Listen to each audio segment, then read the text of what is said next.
So, hallo und herzlich willkommen zu einer neuen Folge Alle Zeit der Welt, unserem kleinen Geschichtspodcast.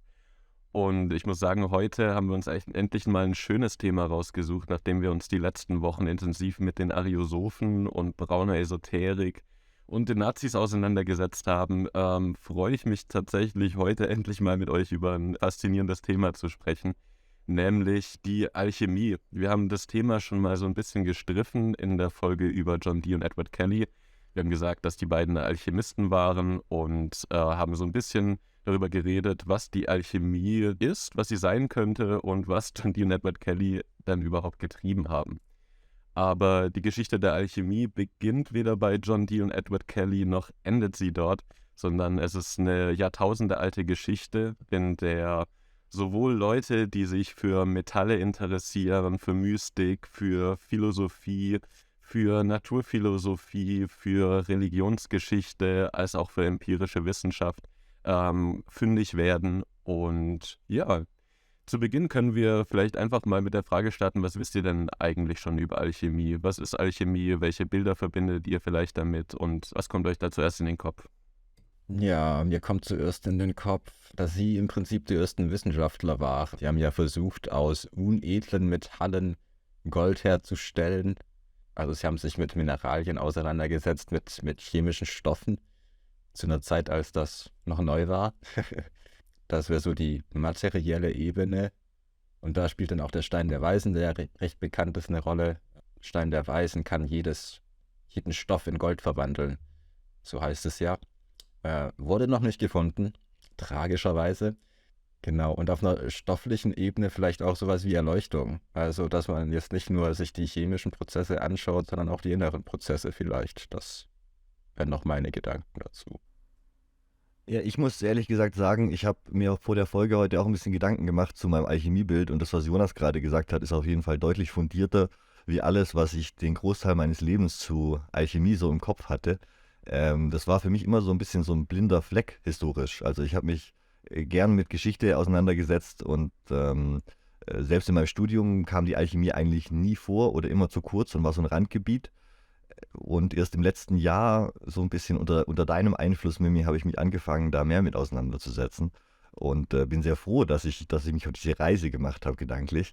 Aber für mich hat Alchemie davor tatsächlich noch viel, also ich hatte ein sehr eurozentrisches Bild davon, ein sehr deutschlandzentriertes Bild.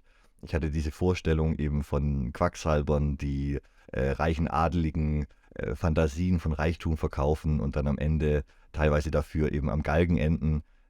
Ich hatte irgendwie nebulös die Geschichte der Entdeckung des Porzellans in Sachsen damit verbunden, goldene Galgen und eben eigentlich eher eine Unwissenschaftlichkeit. Also was Jonas jetzt als frühe Wissenschaftlichkeit oder frühe Wissenschaftler beschrieben hat, in meinem sehr stereotypischen ursprünglichen Bild waren die Alchemisten eigentlich unwissenschaftliche Quacksalber. Mhm. So. Ja, das ist, denke ich, ein ganz bekanntes Bild, mit dem man immer wieder konfrontiert ist, dass die Alchemie eigentlich als Pseudowissenschaft verschrien wird und eher als so eine esoterische Tradition verstanden wird, als eine tatsächlich naturwissenschaftliche Disziplin. Und ich glaube, das hat auch ganz viel damit zu tun, dass sich Carl Gustav Jung, also der Tiefenpsychologe in der Folge Freuds, intensiv mit der Alchemie und Mythen auseinandergesetzt hat und in der Alchemie selbst so eine Art der spirituellen Wandlung gesehen hat, die die Alchemisten durchlaufen haben. So eine Art Psychotherapie, die sie selbst durch ihre chemischen Experimente durchgeführt haben.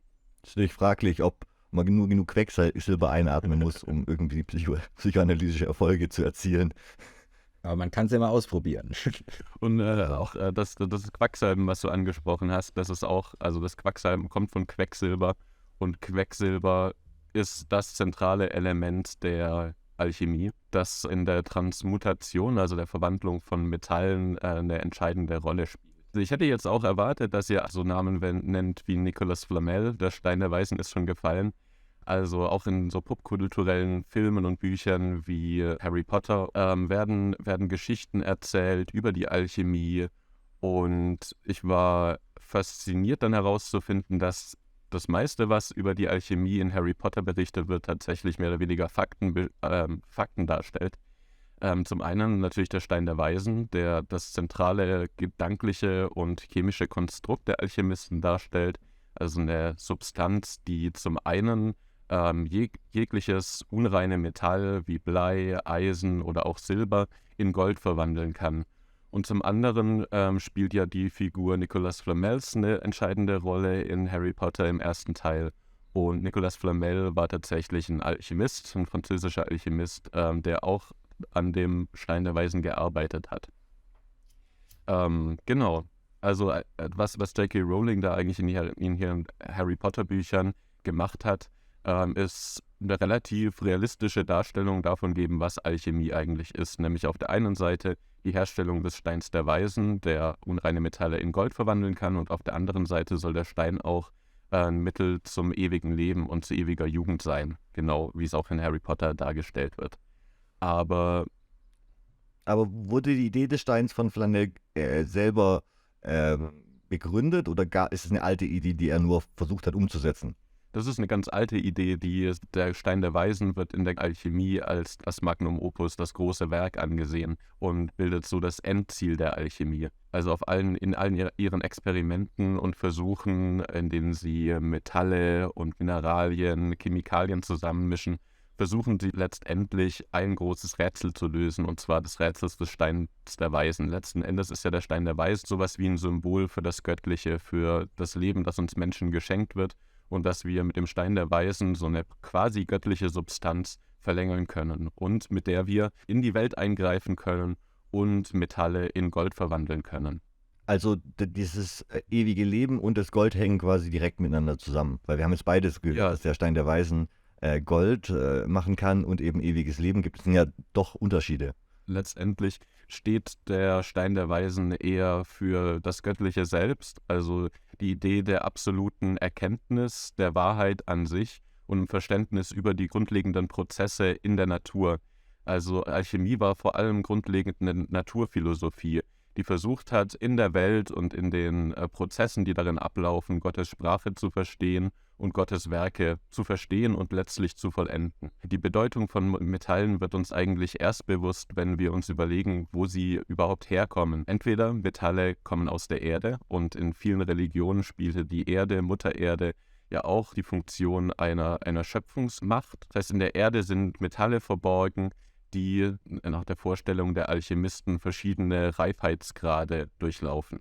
Von unreinen Metallen wie beispielsweise Blei und Quecksilber bis hin zu den reinsten Metallen von Gold. Viele Alchemisten glaubten auch, dass die Metalle nicht einfach in der Erde liegen, sondern dass sie wachsen und dass sie im Prozess dieses Wachstums, indem sie wie Adern durch das Gestein, durch die Erde wachsen, dass sie selbst einen Wandlungsprozess durchlaufen, der dazu führt, dass sie letzten Endes ihre Vollendung erreichen und zu Gold werden. Und genau diese gleichen Prozesse, dieses zu Gold werden und die eigene Seele, die eigene Psyche vergolden, das war das andere selbst erklärte Ziel der Alchemisten. Und indem sie eben die Sprache Gottes und die Sinnhaftigkeit Gottes in der Welt verstanden haben und gesehen haben, Metalle wachsen, Metalle streben nach dem Höchsten, haben sie darin auch erkannt, dass das Ziel des Menschen sein sollte, zu dem Höchsten zu streben, Weisheit zu erlangen, eine Verbindung mit Gott einzugehen, letztlich.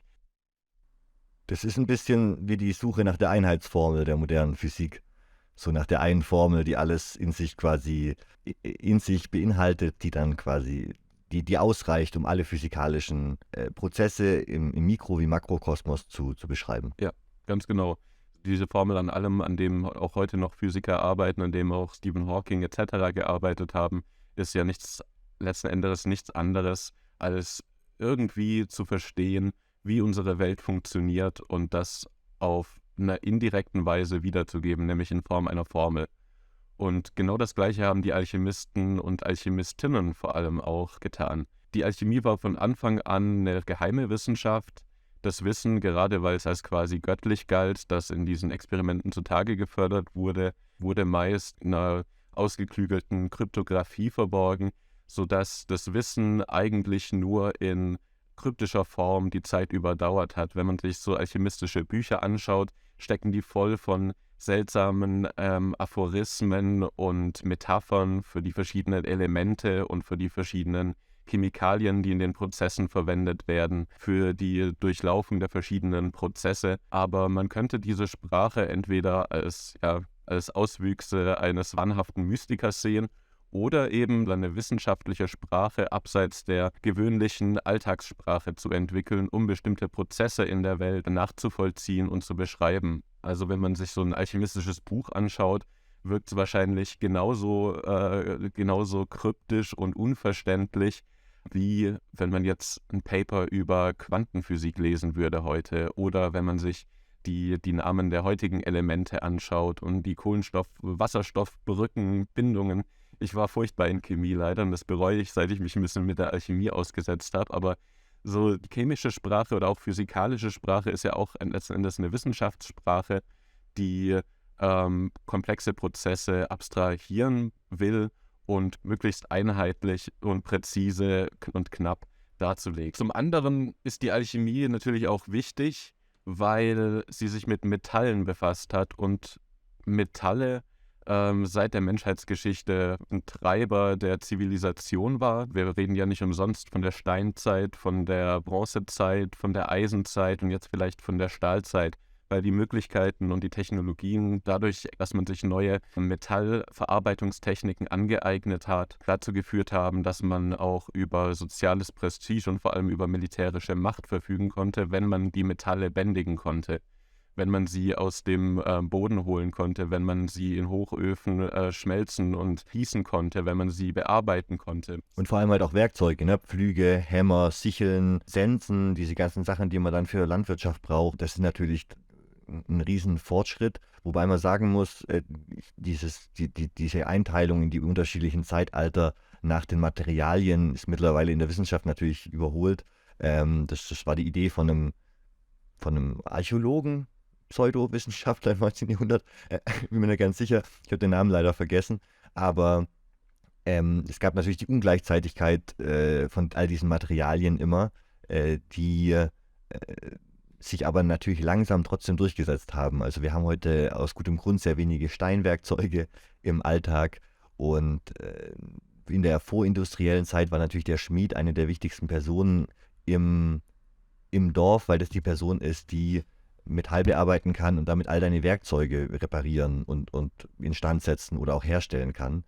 Der kann aus einem alten Schwert den Pflug machen oder aus dem Pflug wieder den Schwert.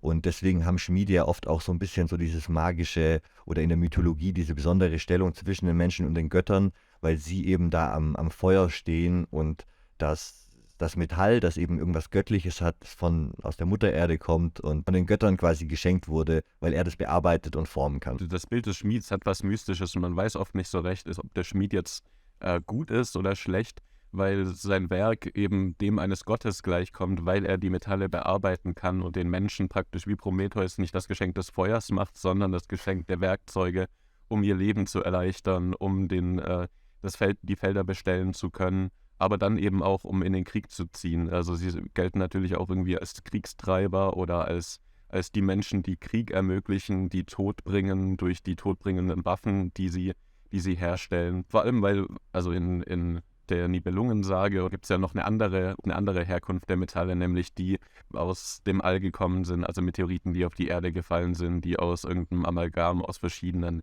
Metallen bestehen, die dann zu diesem Zauberschwert Siegfrieds geschmiedet werden. Das hat ja interessanterweise einen historischen Grund irgendwie. In der Ostalb gab es diesen riesen Kometeneinschlag irgendwann in der grauen Vorzeit.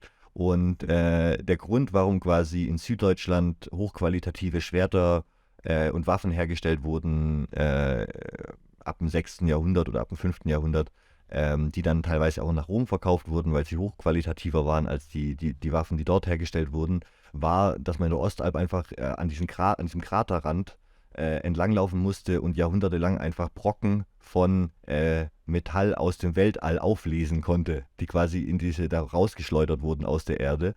Und da konnte man einfach in den Wald gehen, sich ein Stück Metall irgendwo raussuchen und das verarbeiten und hatte direkt sehr hochwertiges Eisen. Kann ich daran auch noch was anschließen? Vielleicht sogar zwei Dinge, zwei unterschiedliche, mal schauen, ob es reinpasst. Also zum einen der Schmied als derjenige, der das Feuer gemeistert hat, der das Feuer nutzt auch, um Metalle zu veredeln. Ich habe gelesen, dass er teilweise auch fast so als eine Art Schamane bezeichnet worden ist, eben dadurch, dass er dann die Dinge herstellt, die Feuermeisterung Und zum anderen hatte ich jetzt noch einen Punkt, so die religiöse Dimension auch, die Metalle gespielt haben, schon von Anfang an eigentlich. Ich denke jetzt gerade an das alte Ägypten. Wir kennen ja alle Tutanchamun mit seiner Goldmaske, wo Gold einfach die Farbe der Sonne war. Das hatte keinen großen materiellen Wert. Das war Gold ist eigentlich zu weich, um wirklich Waffen draus zu machen, ne? Es dient eigentlich ja nur zum Zeremonium. Warum ist das unnützeste Metall eigentlich das wertvollste?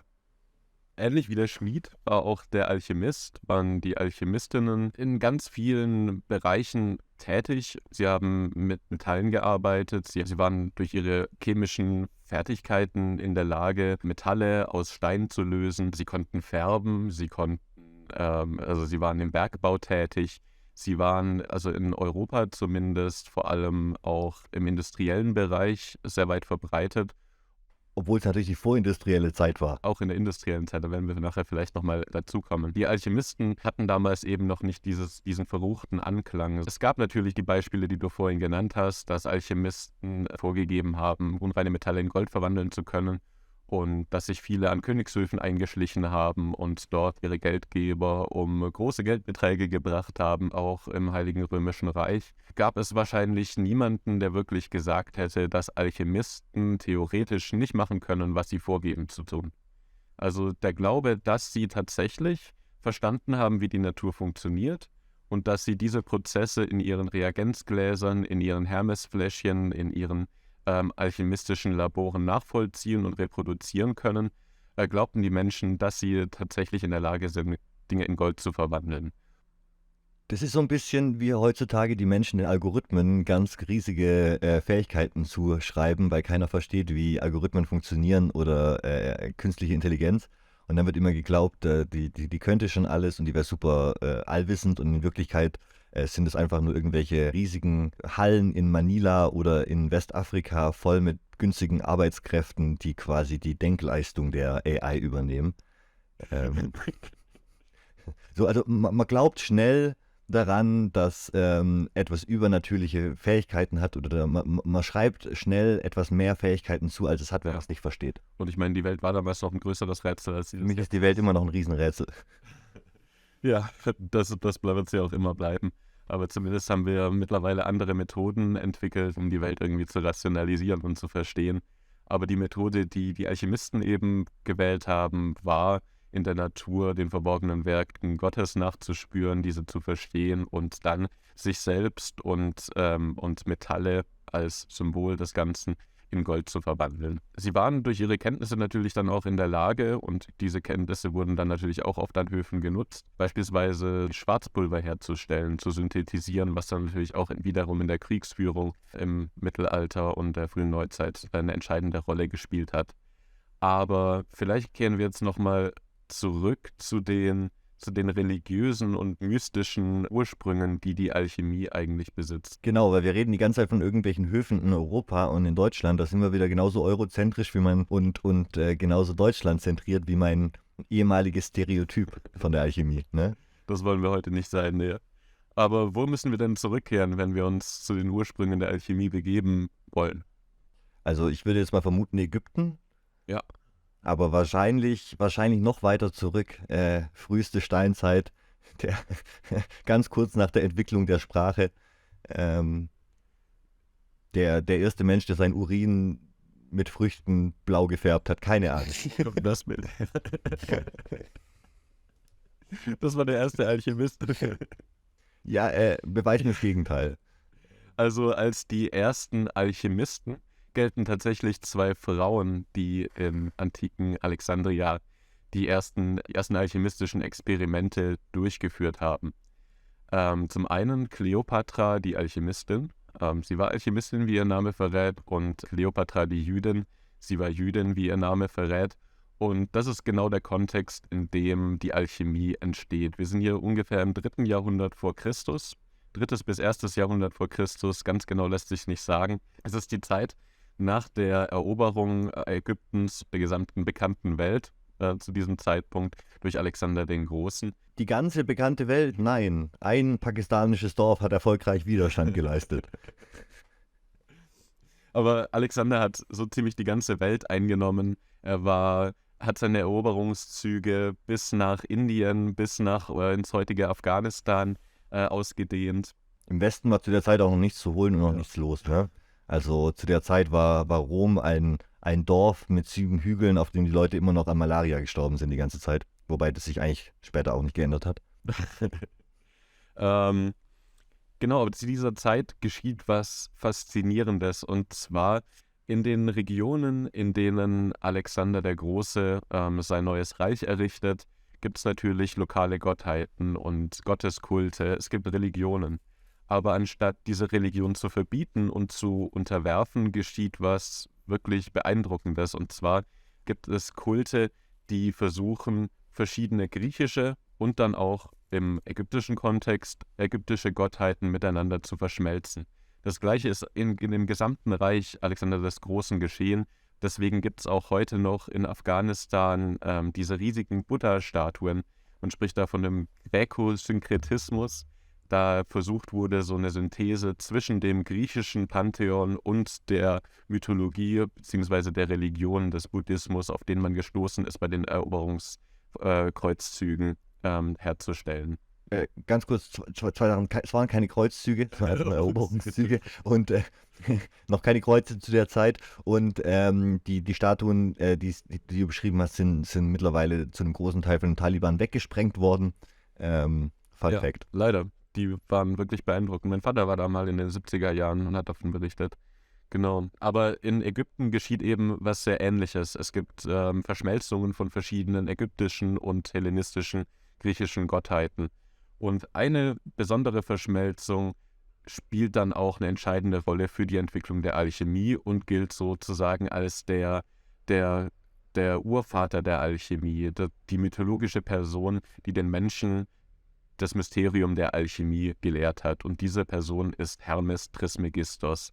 Hermes Trismegistos ist eine Verschmelzung aus den Gottheiten Tod, also dem ägyptischen Gott der Schreibekunst, des Wissens, der verborgenen Künste und der griechischen Gottheit Hermes, dem Götterboten, der als Seelengeleiter letztlich ähnliche Funktionen erfüllt hat wie Tod im ägyptischen Kontext. Genau, und der heute als mittelmäßiger Paketzusteller reinkarniert wurde. Aber dieser Hermes ist dann doch noch etwas anders als Hermes Trismegistos. Hermes der dreifach größte, der größte Philosoph, der größte König und der größte Priester. Dieser ominösen Persönlichkeit werden besonderes Wissen nachgesagt und er soll den Menschen die Kunst gelehrt haben, wie man Metalle verwandelt, wie man Gott erkennen kann, wie man die göttliche Weisheit erlangen kann. Und auf ihn gehen sehr viele Schriften zurück. Als größte Schrift gilt so der Corpus Hermeticum, was eine Zusammenstellung verschiedener Texte ist, die wahrscheinlich im arabischen Kontext entstanden ist, also erst viel später, einige 100 Jahre später. Arabischer Kontext heißt dann ab dem 6. Jahrhundert Genau. nach Christus ungefähr, also 7. Jahrhundert. Genau. Auf die arabische Alchemie werden wir dann auch noch zu sprechen kommen. Aber also die Texte waren wahrscheinlich viel älter und wurden wahrscheinlich auch erst durch die arabische Expansion im Mittelmeerraum ins Arabische dann übersetzt. Aber die Texte, die Hermes zugeschrieben sind, sollen schon viel älter sein. Die gliedern sich zum einen in die philosophischen Hermetiker, die Themen religiöser Mystik behandeln. Und da geht es eben viel um diese gnostische Erkenntnis Gottes, das Wissen um Gott und seinen Plan in der Welt.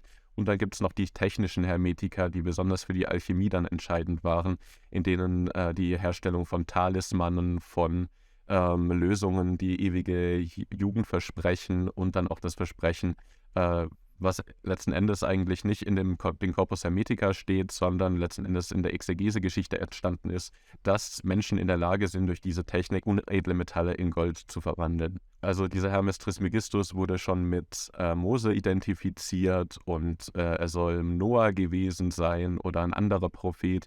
Und erst im 16. Jahrhundert ist es den Menschen aufgefallen, dass dieses ganze Mysterium nicht so ganz stimmen kann. Und Hermes Trismegistus wahrscheinlich einfach eine Verschmelzung ist aus den Gottheiten Hermes und Tod. Und dieser Hermes ist auch der Ideengeber oder Grundlage der hermetischen Philosophie, die auch in der westlichen Magie und Esoterik eine entscheidende Rolle spielt und auch Leute wie dann Aleister Crowley und seinen hermetischen Order of the Golden Dawn genau haben gründen lassen. Das bedeutet, dass das Wort hermetisch, also hermetisch versiegelt oder so, auf Hermes zurückgeht? Genau, auf der einen Seite galt die Hermetik als geheime Philosophie, die von Eingeweihten ihren Adepten weitergegeben wurde. Und zum anderen ist ein zentrales Utensil in der Alchemie ein Hermesfläschchen, ein vakuumversiegeltes Fläschchen, in dem dann die Experimente durchgeführt wurden, das über dem Feuer dann ausgekocht wurde und in dem sich eigentlich die ganzen chemischen Prozesse dann abgespielt haben. Also hermetisch verriegelt heißt eigentlich luftdicht und nach außen hin abgeriegelt. Ja, genau. Also Hermes Trismegistos ist auf jeden Fall die entscheidende Persönlichkeit, dieses entscheidende Mysterium für die Alchemie. Besonders seine Smaragdtafel, die ist ganz bekannt, die kam sogar in Dark vor, dieser deutschen Fernsehserie. Diese Zeichnung, die immer wieder an der Wand hängt, ein großer Stein in der Mitte, auf dem Text steht, das ist das Smaragd-Tablet oder Emerald Tablet, das Hermes Trismegistos zugeschrieben wird. Und mit der Idee, dass Gott den Menschen und dass Hermes über Gott den Menschen das Geschenk gegeben hat, die Welt zu verstehen und Metalle umwandeln zu können, ist dann letztlich die Alchemie ins Leben gerufen worden. Alexandria zu diesem Zeitpunkt war ein Sammelsurium, ein Schmelztiegel, in dem ganz viele verschiedene philosophische, religiöse und auch naturwissenschaftliche Kontexte zusammengeschmolzen sind.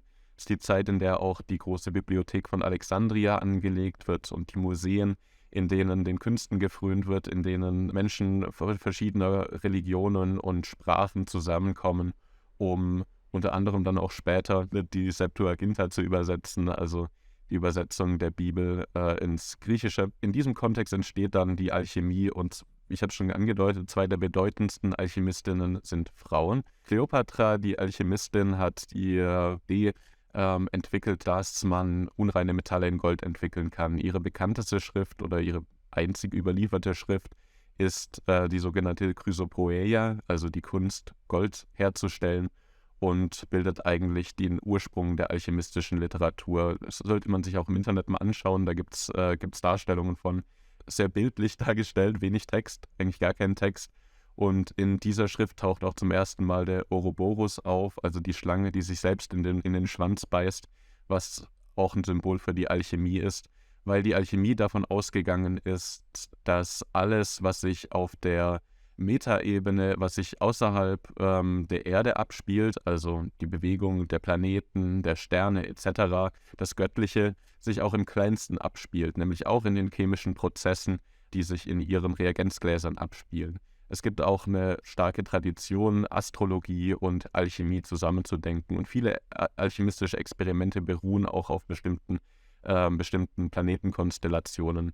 War dann natürlich auch für scheiternde AlchemistInnen immer eine gute Ausrede zu sagen, ja, die Planeten waren nicht in der richtigen Position, um zu erklären, weshalb ihr eigentlich gut durchgeführtes Experiment dann letzten Endes gescheitert ist. Das ist eine Vorstellung, die man heute auch, finde ich, in so esoterischen Gedankenwelten oft findet. Blavatsky schreibt auch darüber, über diese Übereinstimmung von Dingen, die im Großen und im Kleinen sind, also die Theosophen. Bei Steiner findet sich das wieder. Und damit hat es dann auch ein bisschen in diese Waldorfpädagogik und in die westliche Gedankenwelt Einzug genommen, nochmal, also über den Umweg der Theosophie und der Esoterik kamen viele von diesen hermetischen Gedanken, ohne dass jemand wirklich weiß, dass die auf Alchemie oder Hermetik zurückgehen, haben die dann trotzdem Eingang genommen in unsere Gedankenwelt. Ja, vor allem, weil sie nicht unbedingt nur der Alchemie entstanden, sondern die Alchemie sich besonders auch in der Tradition der griechischen Philosophen gesehen hat. Aristoteles, Euklid, Platon. Sie haben diese Ideen aufgegriffen von diesen großen Denkern und in ihre Naturphilosophie integriert.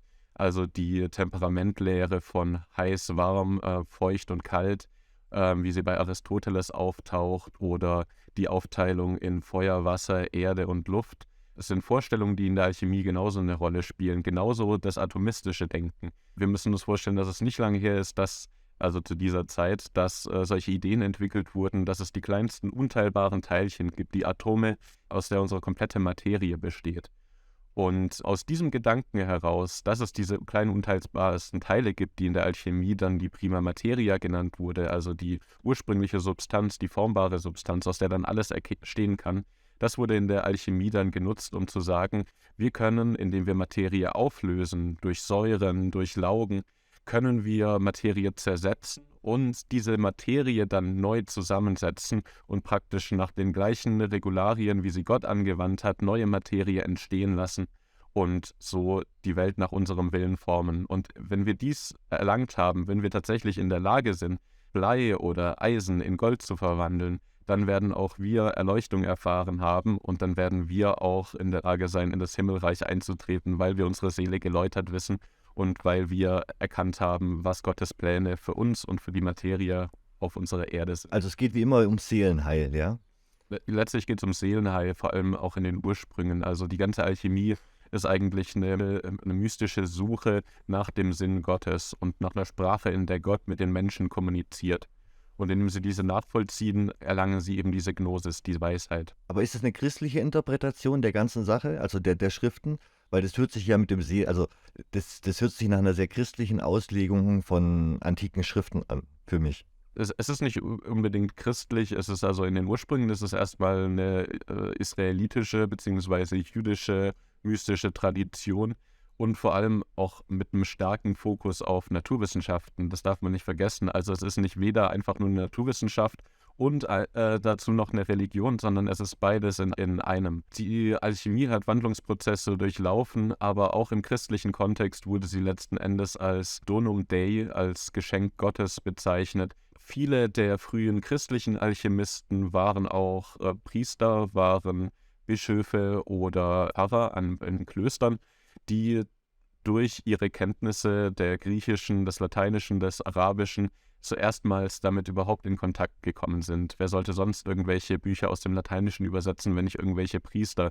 Und die Priester waren oft der Sache relativ aufgeschlossen, auch wenn sie zwar gesehen haben, sie nennen den Gott anders und sie stammen aus einem anderen religiösen Kontext. Das, was sie da machen, das funktioniert. Also viele der Experimente haben ja Erfolge erzielt. Menschen waren im 14., 13. Jahrhundert schon in der Lage, hochprozentige Salzsäuren herzustellen. Sie konnten das Königswasser herstellen, also Gold in einer Säure auflösen. Und viele der ersten christlichen Alchemisten und Naturwissenschaftler waren deswegen eben Priester und Pfarrer, die die Werke übersetzt haben und die selbst daran experimentiert haben. Jede Religion hat ja eigentlich eine mystische Tradition oder verschiedene mystische Traditionen, die nicht unbedingt auf den Schriften beruhen, sondern vielmehr auf der Beziehung, die die Menschen zu Gott eingehen. Praktiken auch, die dazu genutzt werden, um Gott zu erfahren. Letzten Endes kann man ja auch Wissenschaftler sein und in seinen Praktiken, in seinen Methoden, die man durchführt, versuchen, etwas zu verstehen und das letzten Endes dann auf Gott zurückzuführen. Wir sind ja noch bei Maria, der Jüdin, stehen geblieben. Eine andere... Das war jetzt ein ganz schön langer Exkurs dafür, dass wir die beiden Frauen eingeführt haben. Ja, aber es zeigt vielleicht so ein bisschen, dass die Alchemie damals noch nicht diese patriarchale Wissenschaftskultur gepflegt hat, sondern die Leistungen von Kleopatra, der Alchemistin, und Maria, der Jüdin, noch heute geschätzt werden. Unter anderem, weil Maria, die Jüdin, beispielsweise das Bain-Marie geschaffen hat. Das ist eine Apparatur, sowas wie ein Wasserbad. Also vor 2500 Jahren fast sie dieses Wasserbad erfunden, das noch heute in Laboratorien genutzt wird. Der Rückfluss aus diesem Marienbad wird dann auch noch Schwarze Marie genannt. Also auch Personen von 2200 Jahren haben heute noch einen großen Einfluss, auch auf unser modernes Wissenschaftsverständnis und unsere Art, Wissenschaft auch zu betreiben. Wir dürfen nicht vergessen, dass neben der ganzen Mystik die Alchemie großartige Entwicklungen bereitet hat und in der Färbekunst, in der Münzherstellung, in der Reinigung der Metalle, dann beim Schwarzpulver etc., bei der Fertigung dann auch von Medizinen, von Arzneien. Das wird dann auch später noch ein großer Bestandteil der Alchemie, dass sich Alchemie nicht so klar von Medizin abgrenzt und auch abgrenzen lässt. Aber die Alchemie hat einfach unglaublich viel empirische Arbeit geleistet. Neben den ganzen alchemistischen Spekulationen und Metaphern steckt da jede Menge empirische Wissenschaft, auch in der Alchemie. Also die Fähigkeiten, die sie sich angeeignet haben, die sind wirklich faszinierend, dass die Menschen vor 2000 Jahren dazu schon in der Lage waren. Ich habe auch gelesen, dass quasi die Ägypter im antiken Ägypten in der Metallkunst schon extrem weit fortgeschritten waren und Legierungen entwickeln konnten aus verschiedenen Metallen, die aussahen wie Gold, um ihre Statuen quasi mit was sehr glänzendem, goldenen zu legieren, ohne wirklich ihr echtes Gold verschwenden zu müssen dafür in großen Mengen. Und um auch Legierungen zu schaffen, die wie Gold aussehen, aber viel langlebiger sind eigentlich wie normales Gold in normalen Witterungskonditionen so. Und dieses Wissen wurde von den Metallurgen, den antiken ägyptischen, in so einer Art Kurzschrift quasi, die an Hieroglyphen auch angelehnt war, tradiert und aufgeschrieben. Und dieses Wissen wurde dann von so Leuten wie Marie der Jüdin oder Kleopatra der Alchemistin tradiert. Und als dann der Westen diese griechischen Schriften entdeckt hat oder dann aus arabischen Übersetzungen quasi die rekonstruiert hat in der Renaissance und davor, wurden diese Geheimzeichen eben versucht zu entziffern und in Teilen eben auch entschlüsselt, aber in Teilen eben auch nicht. Und ich weiß nicht, was du zu diesem Bild sagst, aber für mich hat es viel irgendwie zurechtgerückt, dass es da eine sehr alte, sehr fundierte wissenschaftliche, metallurgische Basis gab, wo danach einfach die Schrift verloren gegangen ist und die Rekonstruktion von dieser Schrift dann zur Verwirrung geführt hat bei den späteren Europäischen, die quasi geglaubt haben, dass sie da wirklich Gold draus machen können. Also wo kam dieser Moment, wo vergessen wurde, dass es um goldähnliche Metallüberzüge für Statuen geht, ne? Zu, wir machen wirklich Gold. Die Faszination mit Metallen war natürlich schon immer gegeben, auch im alten Ägypten. Dass die damals schon über solche Fähigkeiten verfügten, wusste ich jetzt auch nicht. Es gab natürlich Menschen, die sich mit Metallen befasst haben und die sich naturwissenschaftlich auch mit Metallen und sowas befasst haben. Aber die Alchemie revolutioniert das Ganze und stellt es dann ja nochmal auf diese religiöse Ebene und tritt da so eine ganze Lawine an religiös-mystischen Spekulationen noch mit los, die mit diesen Techniken in Verbindung gebracht werden. Die könnten ja theoretisch, ich kenne mich nicht so gut mit altägyptischer Mythologie aus, aber es kann ja gut sein, dass Tod zum Beispiel für die Schmiede im alten Ägypten eine ähnliche Rolle wie dann später Hermes Trismegistos für die Alchemisten gespielt hat. Das wäre auf jeden Fall möglich, aber da könnte ich jetzt auch nur spekulieren. Kommen wir noch zu den Homunkuli, den Männchen in der Flasche. Ja, aber was sind denn Homunkuli, Jonas? Ne, ein Männchen in der Flasche. Also der Versuch, ein menschliches Wesen herzustellen. Ein frühes Klonen vielleicht, wobei ich glaube, es ist eigentlich nicht als Klon gedacht, sondern eher als einen perfekten Menschen herzustellen. Korrigiert mich da gerne. Ich dachte, das wären so kleine Zwerge. Warum ist denn der perfekte Mensch 30 Zentimeter groß? Gute Frage. Ich dachte, da geht es eher darum, sich so Kobolde zu schaffen, die einem bei der Arbeit helfen. Bei dir hört sich das so ein bisschen nach so einer Übermenschentheorie an. Ja, da berichtet die Alchemie leider relativ wenig zu. Ich kann dir auch leider nicht so viel über die Homunkuli sagen, außer das, was du jetzt gesagt hast. Und dass es wahrscheinlich Alchemisten gab, die hier darin gearbeitet haben, auch das Göttlichste, nämlich das Leben irgendwie im Reagenzglas herzustellen. Aber ja, es ist vielleicht auch eher metaphorisch zu sehen und der Homunkuli war nur eine Spiegelung des Alchemisten selbst, also das Ideal, dem er nachgestrebt hat, das er im Reagenzglas nachempfinden und herstellen wollte. Aber das ist auch schon wieder eher so eine jungsche Interpretation der Alchemie. Ich finde sie auf der einen Seite interessant, weil man auf jeden Fall viele Techniken und viele Projektionen erkennen kann, die der Alchemist da im Reagenzglas durchführt, aber die halt insoweit zu kurz greift, als dass halt die naturwissenschaftlich-empirische Seite von der Alchemie überhaupt nicht berücksichtigt wird und gesagt wird, das seien alles nur mystische Spekulationen, was dann echt ein bisschen schade ist, ob der ganzen Errungenschaften, die die Alchemie dann doch der Menschheit bereitet hat. Aber sicher ist auf jeden Fall, sie ist in Ägypten entstanden. Alchemie, Alchem, bedeutet übrigens die Schwarze. Das geht zurück auf den fruchtbaren Boden des Nils nach den Überschwemmungen, der letztlich das Leben in Ägypten überhaupt erst ermöglicht hat. Also die Anklänge von dunkler Wissenschaft, dunkler Magie, die kommen nicht zuletzt daher, dass Ägypten als die Schwarze bezeichnet wurde oder das Schwarze und Alchemie demnach die schwarze Kunst bedeutet. Also das hat jetzt nichts damit zu tun, dass sie irgendwie satanistisch oder dem Bösen huldigend sei, sondern vielmehr geht es darum, dass der Ursprungsort das Nildelta ist, Alexandria, und ja, Von dort aus hat sich die Alchemie aber weiter verbreitet, besonders dann durch die arabischen Eroberungszüge, durch die römische Eroberung Alexandrias. Aber besonders im arabischen Kontext hat dann die Alchemie nochmal eine besondere Note bekommen und besonderen Einschlag erhalten.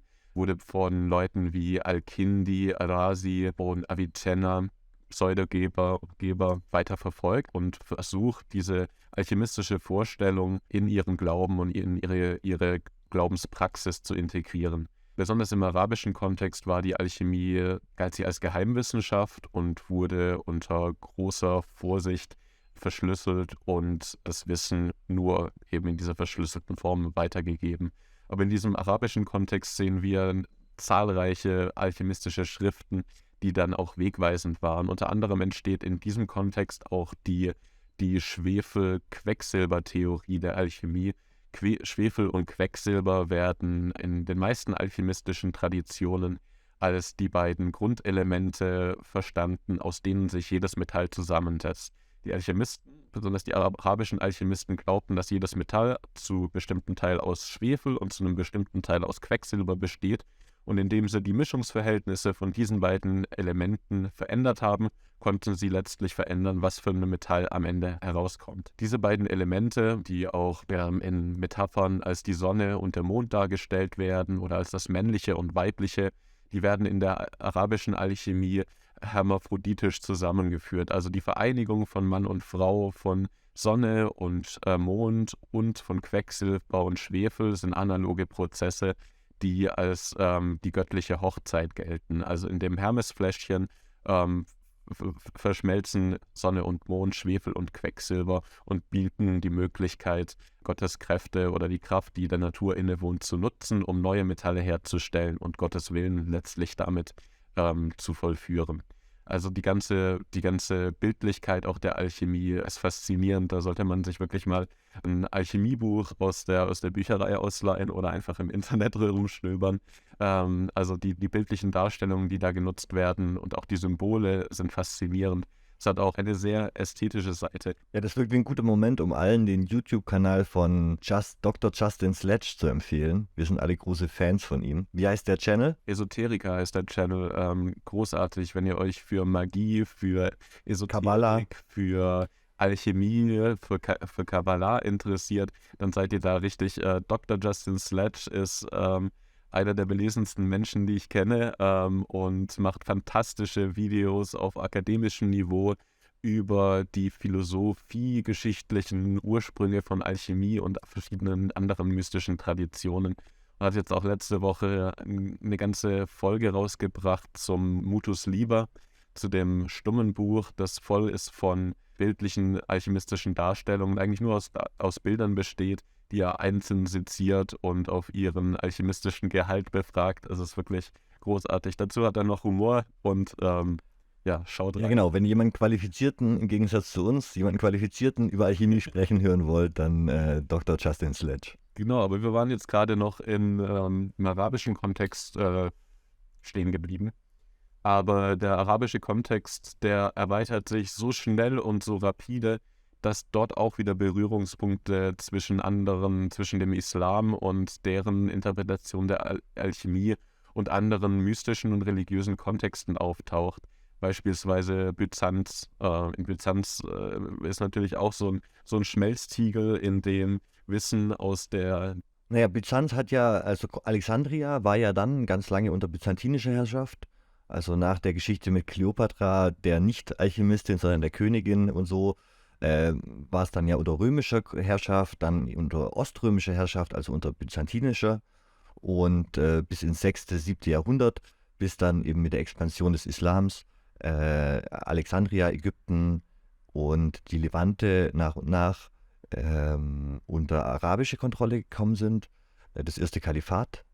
Und dann war das Wissen von Hermes Trismegistos natürlich weiter in Byzanz existent, weiter auf Griechisch in Konstantinopel und gleichzeitig wurde das dann aber eben auch von den Eroberern mit aufgenommen und wurde eben auch Teil der intellektuellen Tradition der arabischen Welt und die hat es dann bis nach Spanien getragen und hat zu einer weiteren Verbreitung davon einfach nochmal geführt.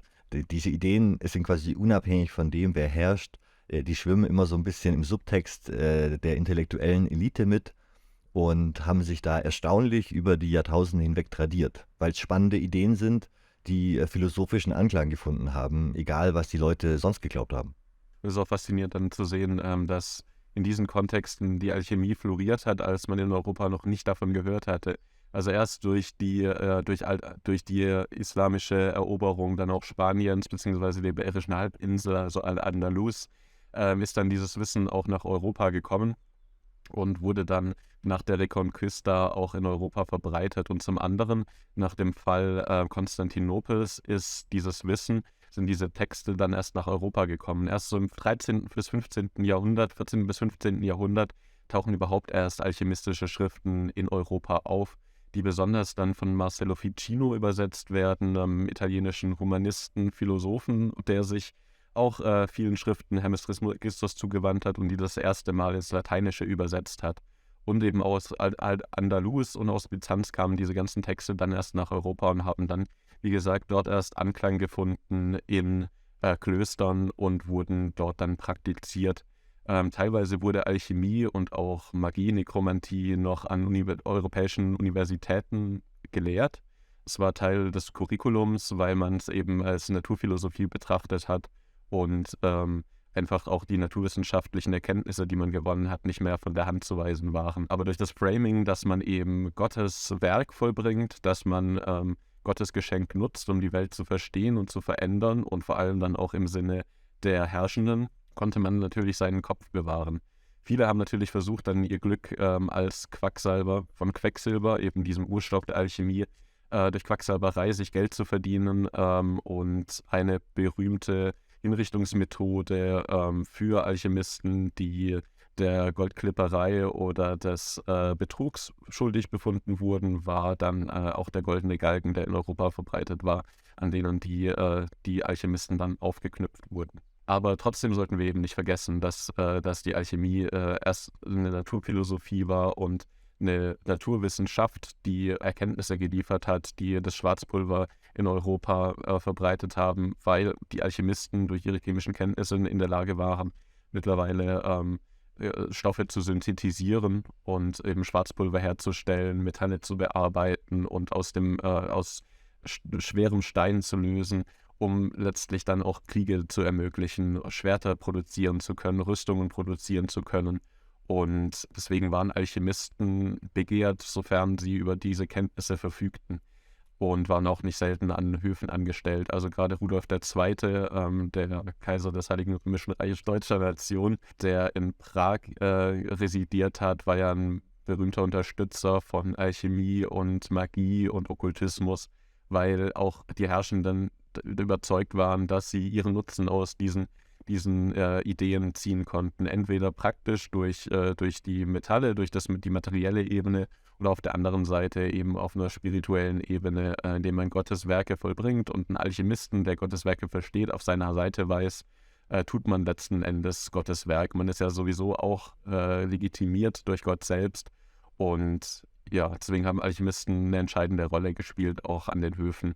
In Europa hat dann die Alchemie aber nochmal eine weitere Entwicklung erfahren durch Paracelsus, Bombast von Hohenheim, der Bester Name, Bombast. Bombast. Ja, 1493 geboren oder 1494, je nachdem. Auf jeden Fall ein bombastischer Alchemist, der die Alchemie erweitert hat um ein weiteres Element. Also der arabischen Alchemie hat er noch das Element des Salzes hinzugefügt.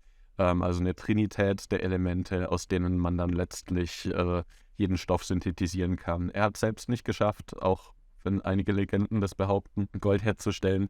Aber er hat die Alchemie noch näher in Verbindung zur Medizin gerückt und hat vor allem daran gearbeitet, aus verschiedenen chemischen Elementen, aus auch Kräutern und Medizinen herzustellen, und hat sich als Leibarzt und Hofarzt verdient. Ja, und Paracelsus hat spannenderweise bis heute unsere Essensgewohnheiten beeinflusst, weil er als Hofarzt damals die Speisekarte des Herrschers wissenschaftlich so zusammenstellen sollte, als Ernährungsberater quasi, dass der besser und länger lebt, gesünder wird. Und er hat dafür gesorgt, dass wir erst was Salziges essen und dann was Süßes als Nachtisch. Das war bis dahin in Europa nicht der Standard, dass das Süße am Ende kommt. Und er hat es damit begründet, dass quasi im Magen des Menschen so eine Art Gärungsprozess bei der Verdauung stattfindet, ähnlich wie beim Bierbrauen. Und deswegen am Ende der Zucker hinzugegeben werden muss, um für eine gesunde Gärung im Menschen und für gesunde Gase zu führen. Und diese Theorie von Paracelsus hat sich an den Königshäusern in ganz Europa durchgesetzt und das Bürgertum hat danach in den Jahrhunderten später eben diese Herrschaftshäuser kopiert. Wir essen ja heute mit Messer und Gabel und Salat und Nachspeise quasi wie kleine Fürsten und diese Tradition des süßen Nachtischs verdanken wir diesem komischen Bombast von Hohl. Faszinierend. Das wusste ich jetzt auch nicht, dass er uns so nachhaltig auch beeinflusst hat. Aber das wissen wir oft nicht, von welchen Gedankenströmen, von welchen Ideengeschichten, geschichtlichen Strömungen wir eigentlich noch so beeinflusst sind. Aber deswegen machen wir doch diesen Podcast. Die Geschichte der Alchemie endet natürlich auch noch nicht mit Paracelsus. Die Idee, Gold herzustellen zu können und allein der materielle Reichtum, der dem winkt, der versucht, Gold herzustellen, der hat natürlich Menschen beeinflusst, diesem Verlangen nachzugehen. Und noch Jahrhunderte nachdem Paracelsus oder auch Roger Bacon oder, wenn wir es noch gar nicht genannt haben, Isaac Newton. Isaac Newton war ein begeisterter Alchemist und anstatt ihn als den ersten Wissenschaftler, Naturwissenschaftler nach heutigem Verständnis zu bezeichnen, sollte man ihn eigentlich als den letzten mystischen Naturwissenschaftler bezeichnen. Er hat mehr alchemistische Schriften veröffentlicht, als was wir heute eben als naturwissenschaftliche Schriften bezeichnen können. Also die Alchemie verbindet viele Widersprüche in sich, die heute existieren, gerade in der Wissenschaft, die sich ja anmaßt, unmoralisch zu sein und ganz nüchtern und in einer wissenschaftlichen Sprache die Welt zu beschreiben. Die scheitert natürlich ähnlich nur auf einem anderen Niveau, aber ähnlich wie diese alten Sprachen beim Versuch, die Welt als das zu begreifen, was sie vielleicht ist. Ne? Es sind halt alles sehr menschliche Versuche, Ordnung zu bringen in dieses Chaos. Ja, ein Chaos, das beispielsweise jemanden animiert hat, wieder diesem Verlangen nachzugehen und dem Streben nach dem Gold nachzugeben, war wieder einmal, könnt ihr es erraten? Die Nazis? Ja, noch genauer. Ist schon wieder der alte Ludendorff. Ja, nachdem der Erste Weltkrieg ja verloren wurde, und der Versailler Vertrag die Reparationszahlungen Deutschlands forderte und Deutschland kein Geld hatte, hat sich Ludendorff von einem selbsternannten Alchemisten, nämlich Franz Tausend, einlullen lassen, der ihm versprochen hat, durch alchemistische Experimente so viel Gold herstellen zu können, dass die Reparationszahlungen innerhalb von weniger Monate gezahlt werden. Der hieß Franz Tausend. Der hieß Franz Tausend.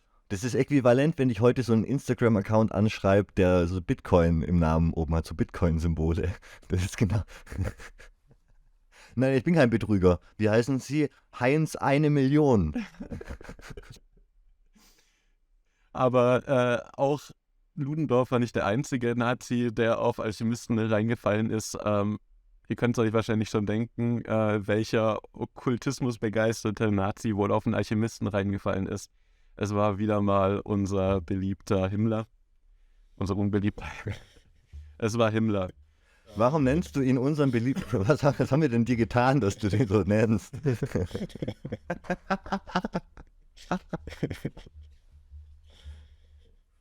Bitte schneid den Teil komplett raus. Ja, mach ich. Die Idee, jetzt aus unedlen Metallen Gold herzustellen, kam auch anerkannten Wissenschaftlern, wie beispielsweise Fritz Haber, dem Nobelpreisträger, der damals Gold, das auch in geringen Mengen im Meer vorhanden ist. Die Idee ist ja ganz spannend. Wir können ja heutzutage Diamanten herstellen im Labor. Also ich kann das nicht, aber die Menschheit kann das. Und die Diamanten sind am Ende nicht zu unterscheiden von Diamanten, die natürlich gewachsen sind. Dementsprechend ist uns das auf eine Art und Weise ja gelungen, diese Alchemie, nur dass es nicht mit dem Gold klappt, aber mit Diamanten. Könnt ihr auch an sowas wie Bitcoins denken. Ne? Das ist ja letzten Endes auch nur eine Zusammensetzung aus verschiedenen Materialien, seltenen Erden, Nickel, Gold, Kupfer, was auch immer, dass dir letzten Endes Gold errechnet. Oder etwas, das du als Gold nutzen kannst. Du hast vor allem recht, vor allem die Parallele zu all den unlauteren Alchemisten. Jeder Rugpull, jedes Mal, wenn wieder so ein Kryptoprojekt hops geht und das ganze Geld weg ist mit den Gründern, ist quasi das, wie wenn der Alchemist ins Dorf kam, 2 Zaubertricks vorgeführt hat und dann mit dem Kleingeld des ganzen Dorfes abgehauen ist. Ne? Ja. Also Hochstapelei ist ja heutzutage immer noch ein großes Thema, vielleicht größer denn je im Internet. Das erinnert mich immer an die Okulisten, die Augenstecher, die von Dorf zu Dorf gezogen sind und Leuten Nägel und Nadeln in die Augen gerammt haben, weil sie meinten, sie können sie vom grauen Star heilen. Und naja, als dann nach 3-4 Wochen der Verband abgenommen wurde, um zu sehen, ob sie wieder sehen konnten, waren die entdeckst über alle Berge und zurück blieben sehr viele blinde Menschen. Das müsste man doch mal als Komödie verarbeiten. Das ist doch eigentlich, die schreibt sich doch eigentlich von selbst, oder? Also wenn irgendwelche Filmproduzenten zuhören, meldet euch gern bei uns. Wir schreiben gern die Augenstecher-Komödie für 2025. Es gibt viele Scharlatane auch heute noch, aber ich finde trotzdem, dass die Alchemie ein unglaublich faszinierendes Kapitel und vor allem ein unglaublich langes Kapitel der Naturwissenschaften darstellt, der Ideengeschichte und der Philosophie. Was können wir heute mitnehmen? Ja, dass die Alchemie doch nicht nur so eine Quacksalberei war, wie ich früher dachte, und sehr spannende Ursprünge im alten Ägypten hat. Ja, und ansonsten denke ich, werden wir da vielleicht noch vertiefende Folgen in der Zukunft machen zu einzelnen spannenden Personen aus dem Kreis der Alchemisten, damit wir nicht nur so deprimierende Sachen wie braune Esoterik behandeln, sondern auch ein bisschen was Aufbauendes zwischendrin. Wir können nicht dann Leute behandeln, die wir scheiße finden. Wir müssen auch ab und zu mal jemanden behandeln, den wir gut finden oder spannend, um so ein bisschen aus dieser negativen Gedankenspirale rauszukommen, die man hat, wenn man sich 50 Stunden lang mit irgendwelchen okkulten Texten und Nazis beschäftigen muss bei der Vorbereitung für so eine Podcast-Folge. Das ist auf jeden Fall begrenzt gesund für den Geist. Das habe ich nach den Protokollen von Zion gemerkt, dass es gut war, mal ein lockeres, anderes Thema zwischendrin einzulegen. Ja, ansonsten kommt gerne auf YouTube und folgt uns. Wir haben einen YouTube-Kanal mittlerweile. Wir haben Patreon, falls uns irgendjemand unterstützen will. Vielleicht gibt es da irgendwann in naher Zukunft auch mal noch ein paar Premium-Folgen, mal schauen. Aber das gibt es jetzt auf jeden Fall. Ich wollte es nur mal gesagt haben.